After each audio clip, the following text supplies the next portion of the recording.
That is. Well, this is one of the mechanic space.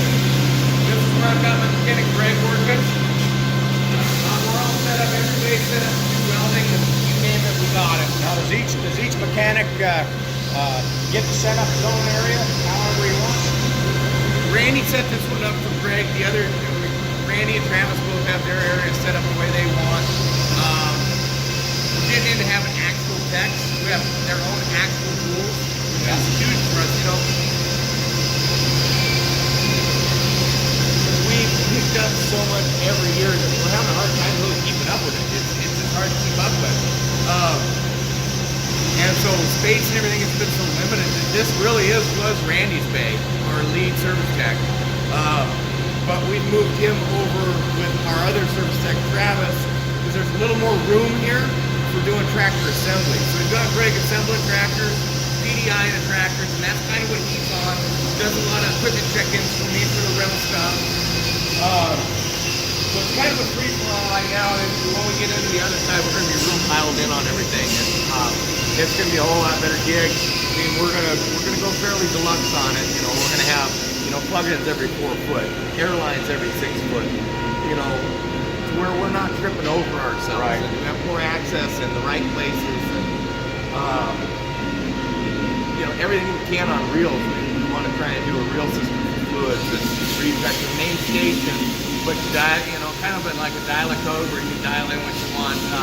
Jenkins runs that, Lithia runs that. You just dial in what you need, the quantity you need, you pour it in there, and then you can write it down on your work order, and it makes life real easy for the guys. Yep. But then this will go back to manufacturing space. Wherever we got Peter, he's our main welder. Right now he's building long run tanks for that long run oil system. Oh yeah. How are we doing, Peter? Good. Looking good. It's all right. So yeah, pretty much Peter does all the welding here. They give him the stuff, and he makes it look pretty. Yes, he does. Because he's got to fix all their mistakes, right, Peter? I'm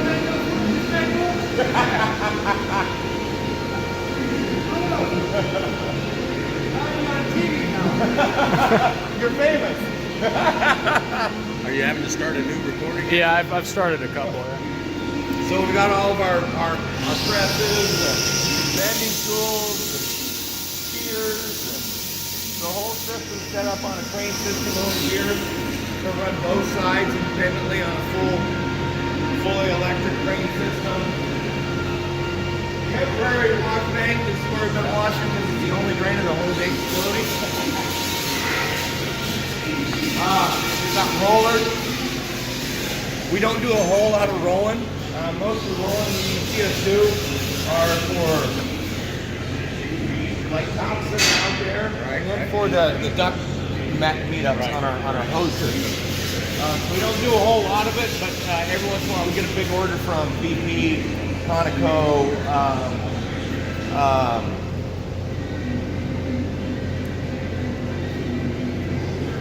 Delta Leasing. About a bunch of our heaters. They're our #1 heater owners. They own more heaters from us than anybody else.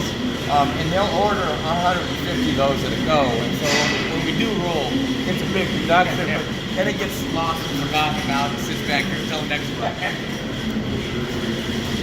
Kubota motors. So this is kind of just overstock from the warehouse. These are motors that we actually have designated to go in equipment that we had to have used up per their new EPA rules, because as of this year, you're stuck in the tier 4s. Right. And so if you didn't have them married and matched to a unit or in the process of a build, we actually had to turn those over back to Kubota and get pennies on the dollar for what we paid for them. Oh, that's so unfortunate. that they could destroy them. When we have a driver, They're heavy. They're bigger than what? 25 horsepower, 26 horsepower. What is I it? want to say the cut is right at 35 horsepower. I remember. But I could be wrong. I don't deal with a whole lot of the manufacturing side of it. Reynolds is my game. All right. Well, you're doing a good job telling us all about this. Well, I appreciate it. So we've got a new racket going on. You know, they're gearing up for them having more room. So we can have some dry storage in the wintertime. We just end up stuff out here all over the place. It gets damaged during the winter time. It just gets tough. So getting it up off the ground is going to be real nice. Keeping it dry where you're not having to beat the snow off everything to find something. This is actually one of our prototypes here. This is our 6-inch pump, like the one you saw out there. This one's in a trailer. It's got its own cooling fans built into it to keep it set at a set temperature inside, so they will only kick on when necessary. You've got heater ducts on the side, so at 40 below in the wintertime or 60 below, they can be pumping heat into that, which keeps everything on the inside, the pump and everything warm enough while you're pumping at 60 below. This is our pressure test tank. We just tested, make sure we're getting the right GPMs we're looking for at the right PSI. So this is our first prototype. We're still doing testing on it now. So we do a lot of testing back here, some storage back here. It's not too exciting. Yeah. Part of the wash bay in the summertime. Yeah.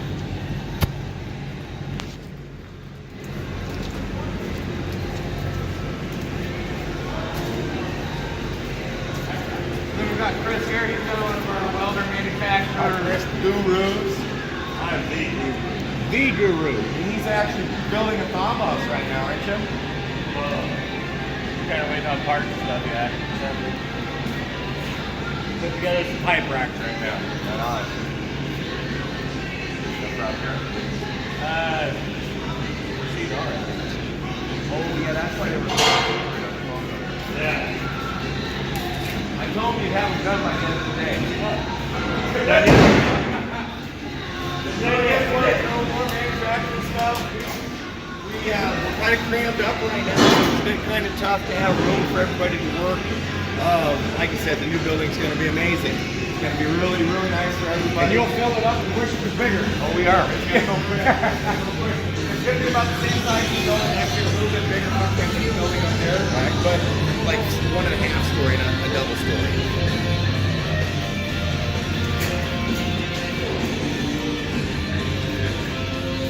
Just so we don't have to go dig the pipe out in the wintertime in the snow. This is where we do all of our threading, crimping. This tool here is for crimping our ends for on our thaw boss. It's a real specialized fitting that puts on there because the glycol will eat those gaskets out on a normal quick disconnect. So we had to get special ones made, and then we have a special. See, the problem is since you have that little bit of weight hanging on there, we'd get a thing where it would kink and crack. Well, it would impregnate the rubber in between the rubber and where your braiding is on the inside. So we had to come up with a different. The hose crimp is crimped to this hose. Then this slides on and has a special heat shrink grip on it, which keeps that stress from happening there. Keeps that bubbling and impregnation. Because it would pull out of the crimp just enough to get it to blow into there, you know, and they're usually fairly high pressures, you know, heat fairly high pressures of glycol, and it would just eat them. Yeah. So grinding, cutting, beating things on the bench, that's kind of the specialty here. That's my kind of thing, beating things on the bench. So this one here is. This is one of my rentals they're just checking in now. That is one that just finished building. So that's a brand new saw box. So we're just getting all the testing done. We do testing with small loops and a flow gauge, which is kind of nice. Let make sure you know that your stuff is flowing. That'll spin as the glycol goes through it. So you can walk by it and go, okay, we're on. You feel we're hot? That's what I was talking about right there. Yep. Right there. Sure enough, yeah. You know, and it's just it's caused by that little bit of pull on there, especially, you know, you get it out there a ways and somebody trips over, yanks on or something. So we end up going heavy duty special with them. So do you guys build these when somebody orders one, or do you build them in hope that they buy it? We actually were filling an order for Alyeska right now, and then the other 2 are going into my rental fleet, so I'll have 9 total. All right. Last winter, they weren't out as much. The winter before that, I had them pretty much out all winter long. I pulled the 2 from Anchorage, and Anchorage has, and I had them pretty much going steady constantly. I did not show you guys our big plastic table. which is kind of our pride and joy. This will do Man, look at that thing. more things than you can shake a stick at. Yeah, Fully that- automated. Type in your template or a couple of templates that we've got. Press go, walk away, get a cup of coffee, come back and collect your stuff. That's awesome. That's a big old machine for sure. Yeah, it man. is. And summertime, that's all you hear in the yard is as this thing is cutting all day long. That's awesome. But we got the big bad boy filtration system on it, so that quiets her down a little bit, makes it so it doesn't get too bad in here. But yeah, this is our very expensive, very That's a nice big plasma cutter kettle. for sure. Yeah, it is.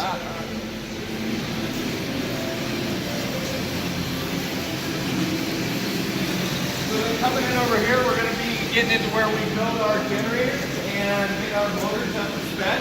So like I said, we build everything already tough. So we take our engines that Kubota ships them to us, we take some of the stuff off, we put some other stuff on that are more adapting to our climate, and then marry them up with generators and then plug them into our equipment. And Kubota's okay with you doing that, huh? Yep. Yep. All right. So this is John. He's pretty much the main man when it comes towards marrying them all up and getting the engines lubed for the first time and full of coolant and generators built and tanks put on. And It's a lot quieter in here. Yeah, it's it is. much quieter in here. Yep. Hence why Randy and Travis moved over here, I think. It's really the main reason he's over here now. This is much quieter. So this is the other side of the service bay here. So I've got our lead tech Randy and our secondary tech Travis back here.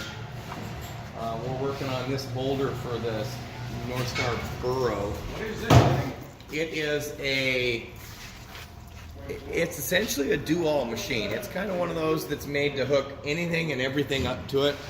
It's got more functions than you can shake a stick at. It's got it pivots right in the center. So It's you got a can Craig run Taylor real tight. equipment sticker on it. That's because that's where they bought it from. Well, Gross. But we see where they're getting it serviced. Well, though. it was over there for 12 months, and a buddy of mine, Dave Erickson, said, "Man, can you please fix this for me?" Is this a Kubota?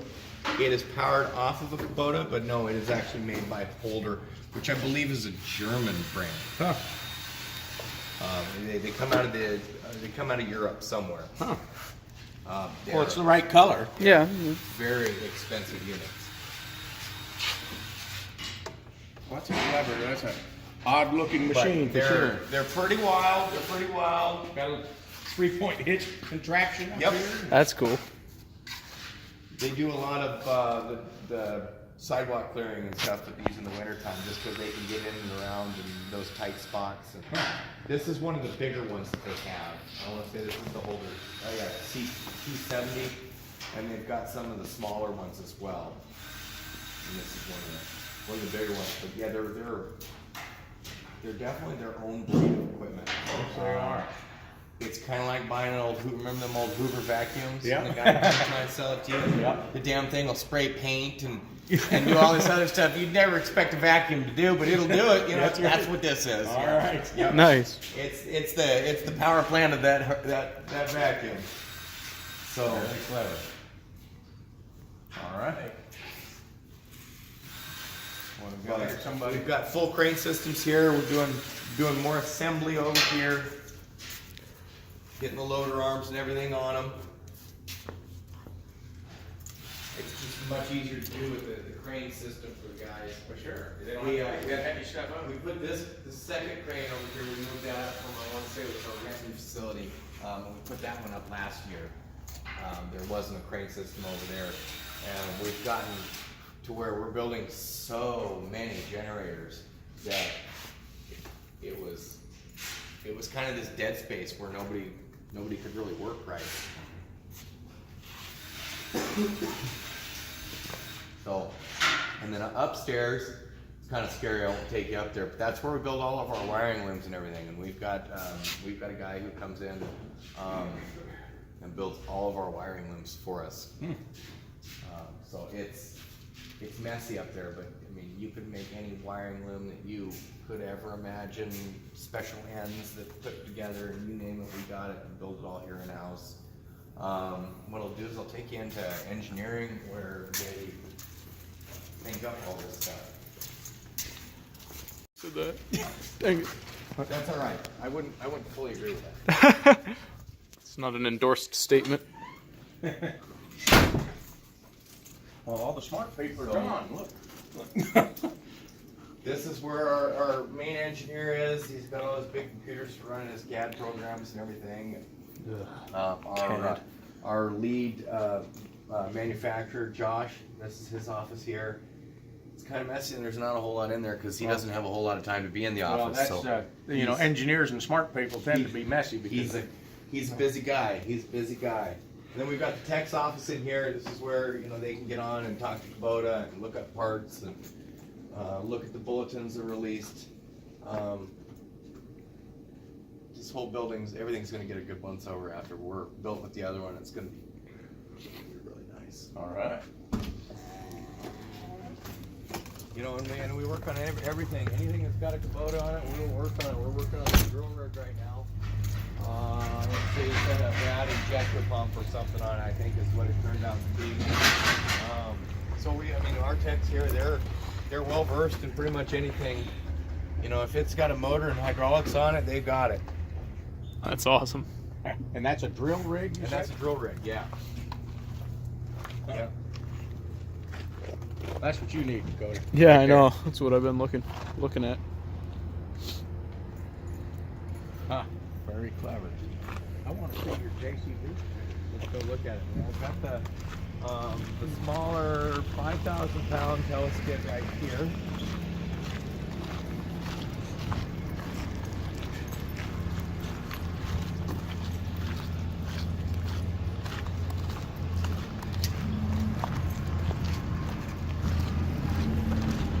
He's fancy. Look at that. Took it off the boat last week, so we haven't even fully checked it in yet. I don't even know if they've even winterized this one yet. Boy, is that a nice... Oh man, you can see it kind You're of. going to need it because there's no movement in these axles. They're a solid fixed axle, so you need every little bit of cushion on that seat. It's a nice little air... Is that air ride? Is that Yep. what it is? Whoa. Yep. I need that on my 2601. Yeah. That's pretty clever, man. My dad's buddy ended up putting some of them seats on his on his riverboat. That'd be That smart. Was that Yeah. was the smoothest ride. I can imagine. That'd probably feel like you're flying. Oh, it was awesome. It was awesome. We No. get behind the barge there on the Tanana, and we could just blast by because it wasn't throwing you around with Right. it. You know, it was throwing everything else in the boat around, but you were able to control it without getting thrown out of your seat. That's so where, awesome. Where are these made, the JCBs? Over in, I believe, England, I believe. Okay. Europe. Yep. JCB actually, they're the guys that designed the backhoe as we know it. Really? That's cool. So And that's just a skid steer Yep. quick attached Yep. with it's some sort of, it's Exactly. hydraulically controlled. Though. it is. So you inside the cab, you can drop your forks. You can put a bucket on it. You can put a jib boom on it. It's got the same universal backing plate than any other skid steer and your tractor will have.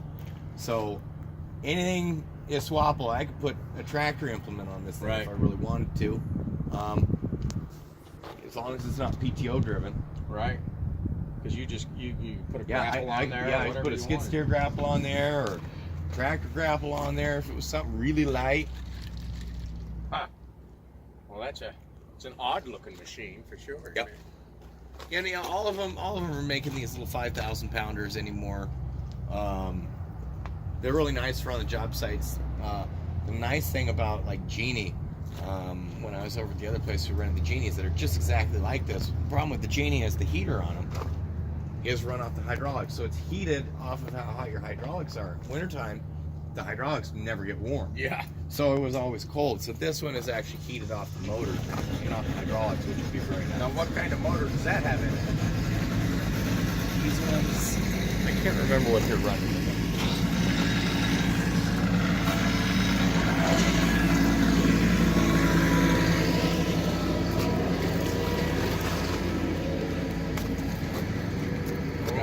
Oh, hard. yeah, well, that's all right. I can tell you on the excavator, it's not locked. This is where we receive all the new stuff right off the boat, get checked in.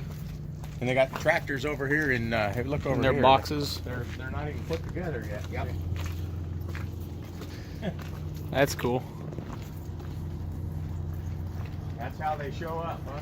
Yes, sir. Huh. And then we check them over, make sure that there's no damage that happened in shipping.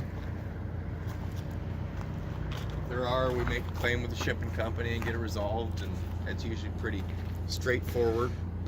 I got to come over here and order a new headlight lens. I think the whole front panel was all one piece, I think, though, for the headlight. You know, on these Well, ones, right here. I don't remember. I think this all comes off in one piece. Yeah, I know this one comes off in one piece, but I don't remember without looking up the diagram if they're separated or not. Yeah, my loader pin popped out. Oh, and came down on it? And it torqued this way and come over and hit my headlight. Yeah. Broke it. Yeah. Still works, but Right. Then there's the 2601. That's what we Yeah. got at home. That's very cool. it is cool, isn't it? They're all like squished up. So how much does one of these like crates weigh? Like when you That get one one like there, that? Without the loader arms and everything on it, I would say probably about 1,700 pounds. That's not Maybe a bad. little less than that, because it doesn't have the tires on it either. Yeah, I would Right. say it's probably closer to 1,600 pounds. And you can just pick that up with a fork. Yep. Yeah, yeah. Yep, we run them out. We used to run them all out down the ramp. When we put it up against the back of the box trucks, but now we've got an actual loading bay over there, which is a whole lot nicer. Because this one, you come straight out and you're straight down, and so if it's tall enough, as you're tilting down, you can only lower it so much before it's dragging, and you're trying to clear the roof. So being able to pull out on a flat spot will be really nice, and then have the downward slope. And of course, you know, gotta clean everything when it gets here, because All the dusty and dirty. it's moved 3,000 miles to get here, and it's dirty.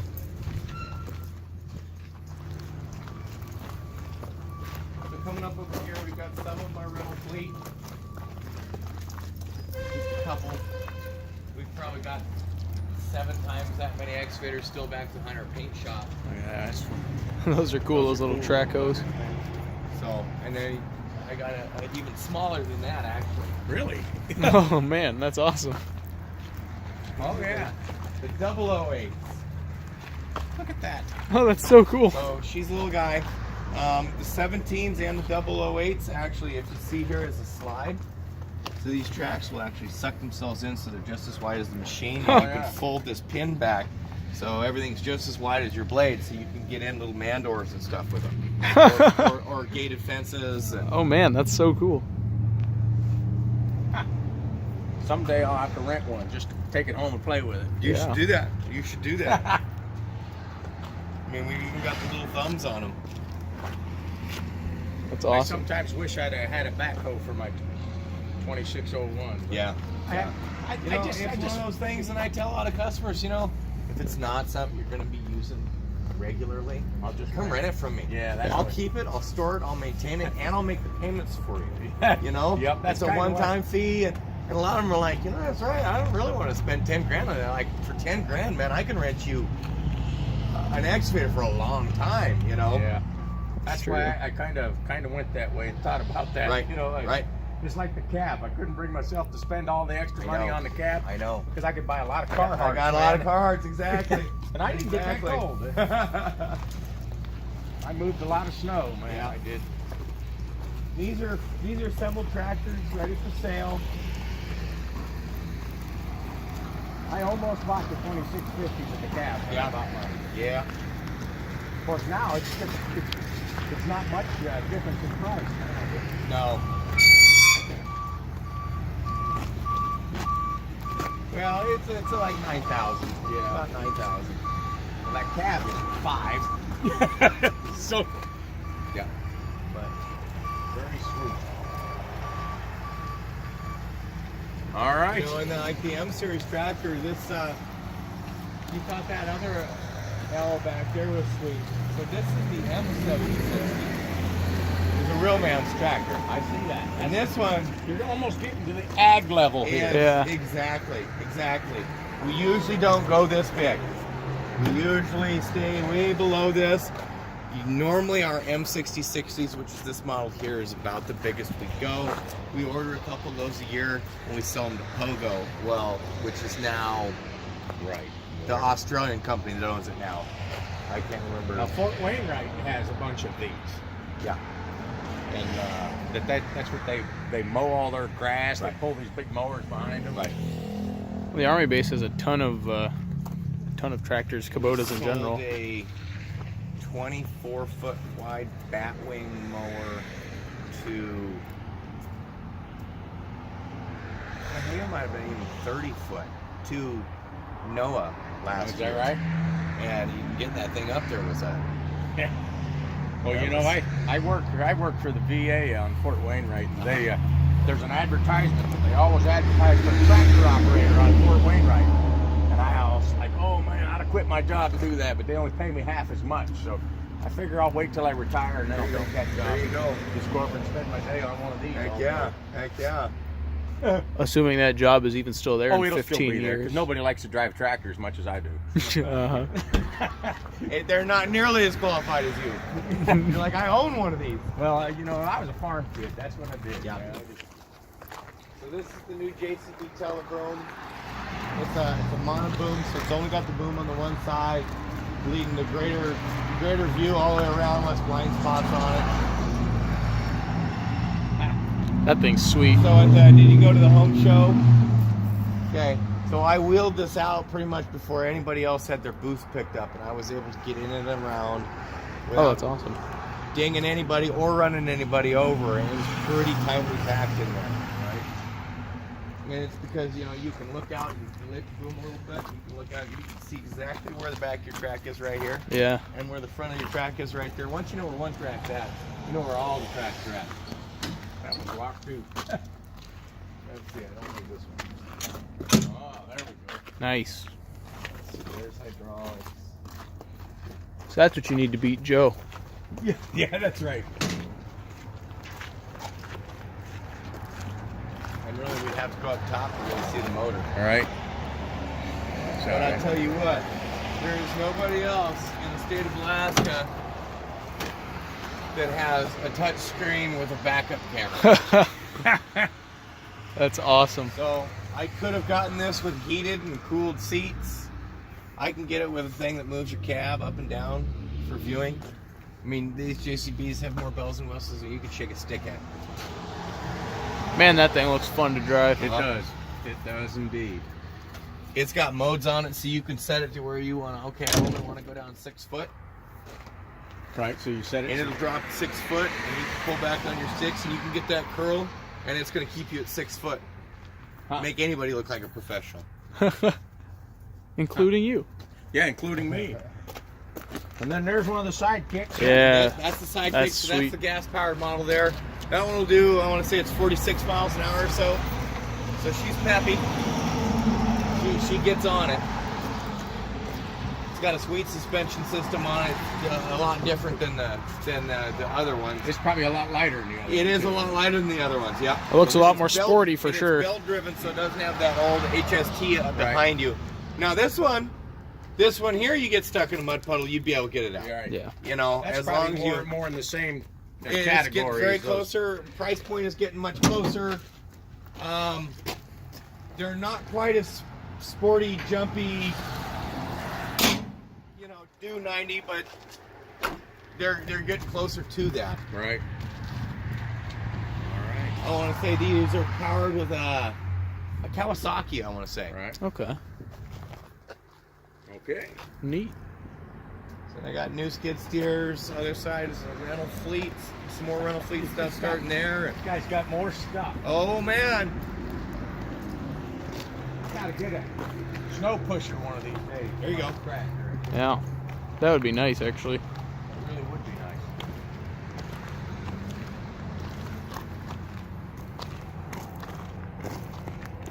We've been over there. Yeah. All right. Well, that's a grand tour. All we got to do now is go inside and look at the showrooms. That's all we do now. you'll have to watch this on the YouTube. It's gonna have to be a multiple episode. There we go. There we go. Yeah, it's gonna be a long one. I've stopped at the 20-minute mark a few times already.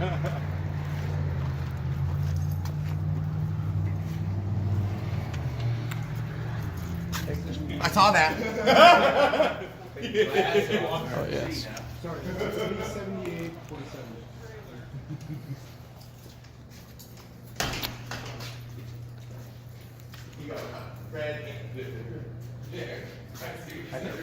This is like Kurt's Zero turn. zero turn. It's either this one or that one. I don't remember which one he had. Look, Dad, they have your hats. What's that?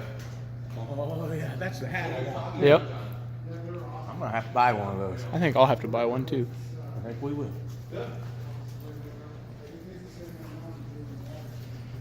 That's a nice zero turn mower right there. Right here. Yeah. That's what you need, though. Right? I know. That's what I'm looking at. That's what I want. Look at that. It's got a grapple on it and everything. Oh yeah. I think they sell these. Oh, see. Oh, those are the piranha tooths, yeah. Oh, those are on clearance, man. Huh? Those are on clearance. All right. Yeah, that's what it says. Those clearance there right above here. Yeah. Boy, you could chew up some Oh, snow yeah. with that. Yes, sir. Look, it says up here it says clearance sale. Huh. Nice. It is nice. Yeah, I need one of these. You keep saying that. I know. That's a 2380. Yeah. That's the 2380, and over here I think it's the 23S. Yeah. This is the latest, greatest one. Looks sweet. It is. All right. Hi, All right. Steve. How you doing? I'm doing all right. All right. I think I'm gonna buy one of them hats. I think I'll get one too. I got my money in the truck still. Okay. You want to wrap it up? Yeah. Let me just find it. All right. So we're all done here. I hope you guys enjoyed that. Thanks to Eric for giving us the grand tour, and hope you guys enjoyed it. If you did, click subscribe, hit the like button, tell your friends. Thanks.